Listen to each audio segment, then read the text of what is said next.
And the next is skill B, about sequencing. This is my reflection about sequencing. Sequencing is a very important skill in reading comprehension. In this skill, the learner will be guided on the sequence of events of a story or biography, an incident, a police report, a diary, or a news story. So ano ang sequencing, no? Ang sequencing ay ang kakayahang ayusin ang mga pangyayari ayon sa tamang kakasunod-sunod. Isa itong importanteng skills pagbasa at magsuri ng mga text, lalo sa kapag may story o proseso na kailangan sundan. This is my expectation about what is sequencing. Nung una ay inakala ko na madali lang ang sequencing. I thought it was just about remembering what happened first, then next, sabi ko sa sarili ko, madali lang yan, kaya ko yan. Pero habang pinag-aralan ko yan, mas lalo itong mas lumalim, at na-realize ko na hindi pala ito ganun kasimple, lalo na kapag mahaba ang text at hindi nakakaayos na malinaw ang mga events or story, and what I did not know, or ang mga hindi ko alam dati. Hindi ko alam na sa sequencing hindi lang sapat na maalala mo ang events, kailangan mo rin maintindihan ang flow ng story or text at bakit ganun ang pagkakaayos ng mga pangyayari.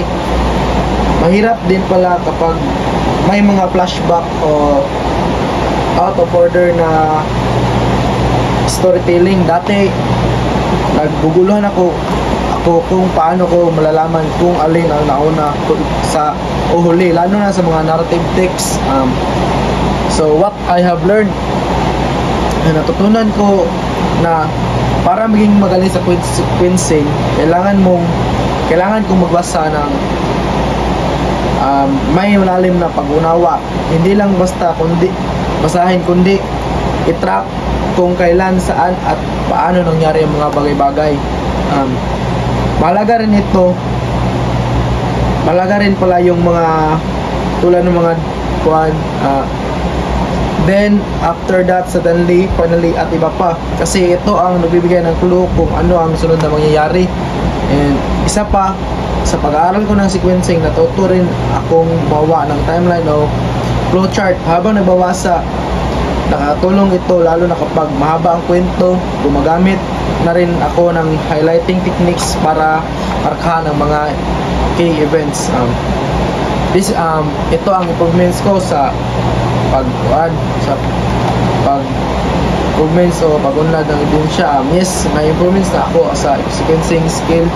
Halimbawa, nung nagbabasa kami sa isang short story sa klase, ginawan ko ng simple timeline habang nagbabasa. Nakatulong ito para mas mabilis kung masummarize ang buong kwento sa tamang order. Noong itinanong kami ni teacher na ayusin ang scrambled events ng story na perfect ko yung activity, samantalang dati hirap ako sila nito. Isa pang ebidensya ay noong nag-reflect kami sa isang news article, naisip ko na kahit informative siya at hindi story, may sequencing pa rin. Paano nagsimula ang isyo, ano ang naging epekto, at ano ang nagkasaklukuyang nangyari. Kaya nagamit ko ang skill hindi lang sa fiction kundi pati sa non-fiction text. Sa kabuuan, mas nagiging aware ako sa kahalagahan ng sequencing at sa pagbasa at pagsuri. Hindi lang ito basta pag-alala ng events, kundi pag-unawa rin sa logic or relation ng isang text. At yun lang po para sa sequencing.